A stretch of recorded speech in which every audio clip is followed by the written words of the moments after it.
Today we will discuss the work Hyperion, which is written by John Keats. This is an epic work written in blank verse, and this is a great example of Hellenism. Hellenism was a feature of John Keats' writing. It means the spread of Greek mythology, which John Keats very smartly done in many of his works. The interesting fact of John Keats is that he didn't know the Greek language and therefore he had no opportunity of reading Greek culture. Still, he was Greek in his temper and spirit because he learned Greek influence by reading the translation of Greek classics and some of the other works. Now, coming to John Keats, he was born on 31st October 1795 in England. In England, he was born in Moorgate, which is now known as Finsbury, and he was died on 23rd February 1821 in Rome. His lifespan was so short, he only lived for 25 years. He died at very young age because of tuberculosis.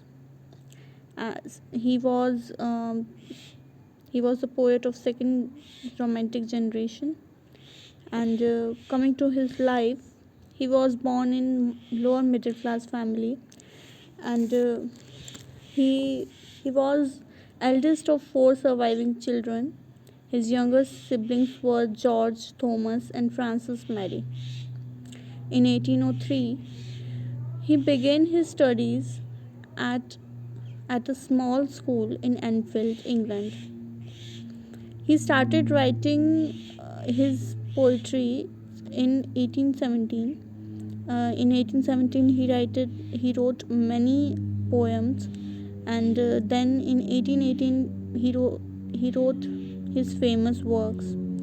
But uh, the main thing of his life was that in his lifetime his works got criticized by his contemporaries. He was not got admired when he was alive, but after his death, his works got admired by some of the contemporaries and of other generations like modern generation, etc.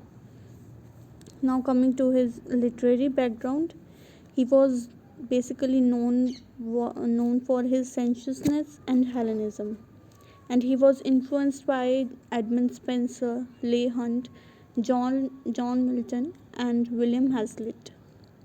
His work Hyperion was influenced by John Milton. Now, what is sensuousness? Sensuousness means if a reader is reading any poetry, all of the senses of reader got aroused. Like if we are reading anything, we can feel the poem. We can imagine. What is wrote in the poem. And as I previously discussed, Hellenism, it is spread of Greek culture in the poetry of John Keats. Now coming to his works, as I told you, in 1817 he started writing poems. In 1818 he wrote his two famous works, Endymion, a poetic romance, and Hyperion, a fragment. Hyperion was unfinished work, and then in 1819 he wrote Otho the Great and the Fall of Hyperion, a dream. The Fall of Hyperion is also unfinished. He can't finish successfully his works, Hyperion and the Fall of Hyperion. In 1820, he wrote Lamia, Isabella, and the Eve of St. Agnes. Also in 1819, he wrote many of his odes, and he was also known for his odes, like Ode to Nightingale, Ode to Grecian Urn, Ode to Autumn, Ode to Melancholy, etc. Now, coming to the characteristics of John Keats' poetry, the first characteristic is pursuit of beauty. So, John Keats, according to him, it was a job of a poet that he should write beauty and he should capture beauty in his works. John Keats, in his ode on a Grecian urn, he uh, he wrote a line: "Beauty is truth, truth beauty. That is all you know on earth, and all you need to know." Means beauty is everything, and beauty is truth, and every poet should show beauty in his work. Now, then coming to familiar things according to him means familiar things like nature. Like he wrote his ode to autumn. In that he wrote cool dew of an autumn day. Means he tries to put the familiar things in his poetry.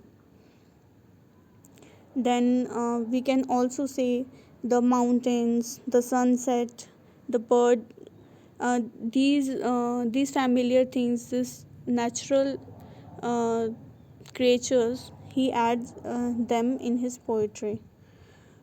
Removal of self means he didn't write anything about himself in any of his poetry.